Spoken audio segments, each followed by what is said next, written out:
Quando eu comecei a valorizar a Deus por meio de Cristo, eu comecei a valorizar também uma imagem melhor, uma vida financeira melhor, uma vida ministerial, uma vida profissional, uma vida familiar melhor. Porque eu entendi que andar com Cristo é nós caminharmos conforme a sua vontade. E a vontade de Deus, ela é boa, perfeita e agradável para mim, para nós. E Deus não quer que os seus filhos... Entenda, filho de Deus é aquele que aceitou a Jesus Cristo como o único e suficiente Salvador.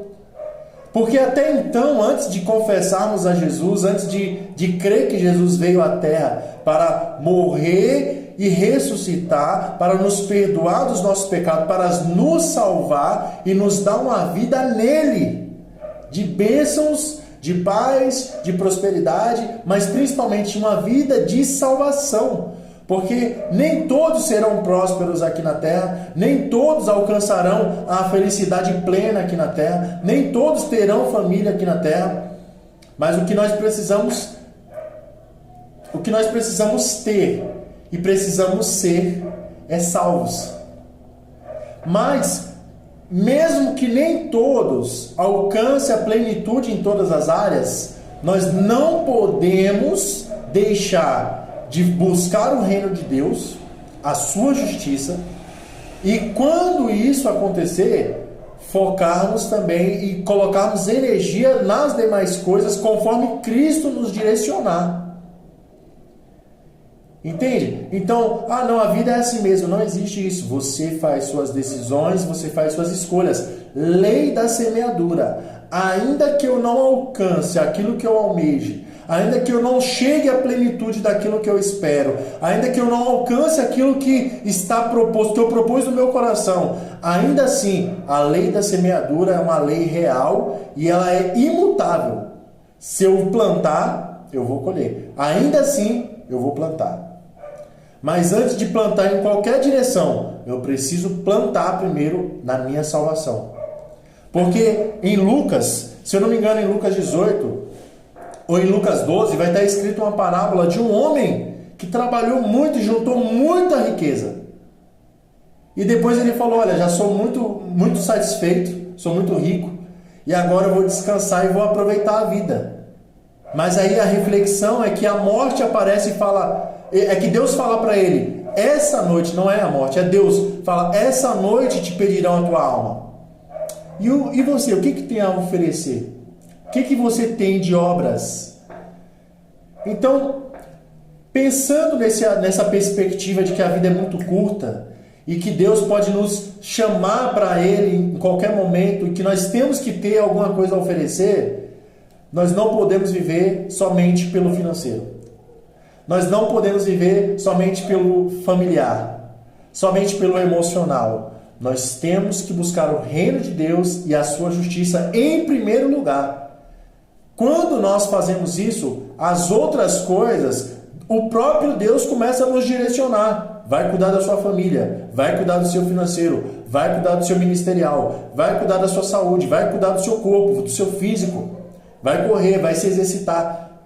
O próprio Deus nos direciona para aquilo que é importante. Mas quando nós priorizamos o reino.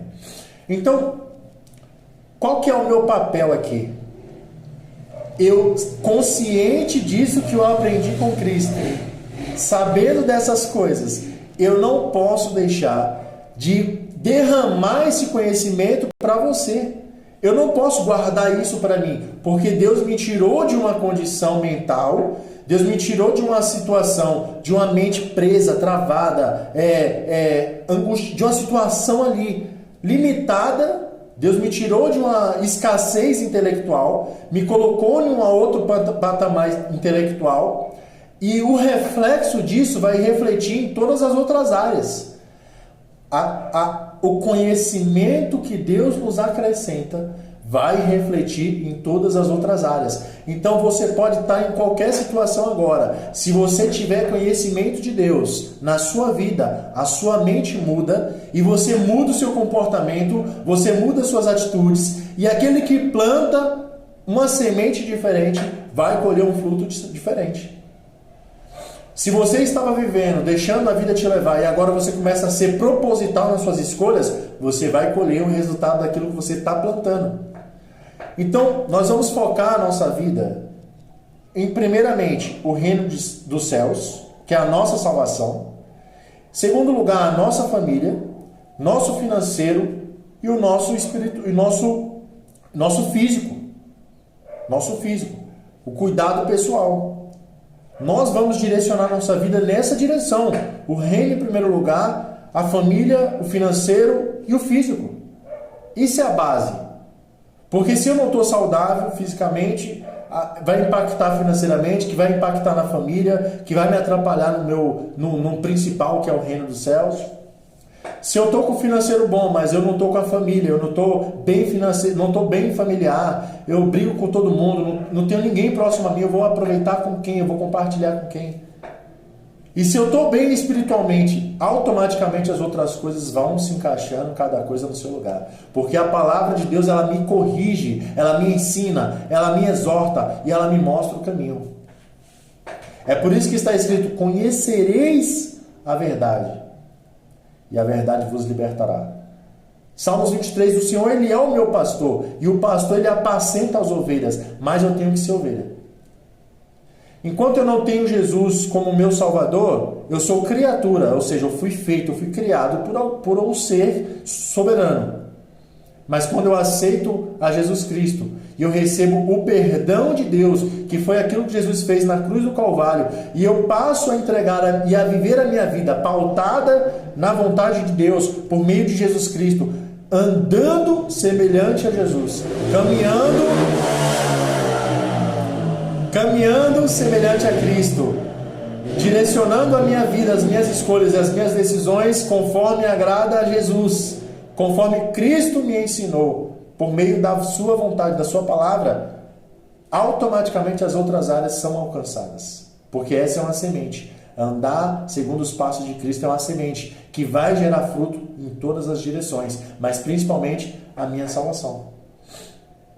Então, eu quero trazer aqui para nós algo que é de extrema importância.